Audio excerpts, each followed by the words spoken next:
আসসালামু আলাইকুম। আশা করি সবাই ভালো আছেন। আজকে আমরা একটা দেখাচ্ছি কবুতরের বাসা।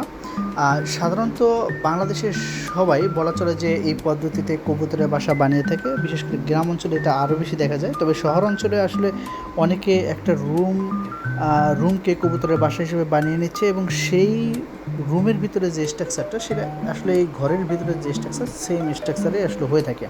ছোট, ছোট খোপ, খোপ করে আসলে সেই ঘরগুলো কবুতরের জন্য বানিয়ে থাকে। তো আমরা আজকে আসলে কবুতর সহ একটা ঘর দেখাচ্ছি আপনাদেরকে, যেটা আসলে একটা গ্রামে আসলে এই ঘরটা তৈরি করা হয়েছে। এখানে বিভিন্ন ধরনের কবুতর রয়েছে।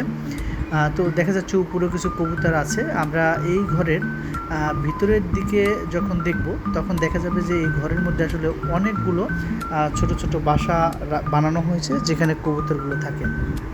তো আসলে এই ভিডিওটা আজকে করা আপনাদেরকে দেখানোর জন্য যে সবাই আসলে জানেন এবং দেখেন যে কবুতরের বাসা কীভাবে বানানো হয়।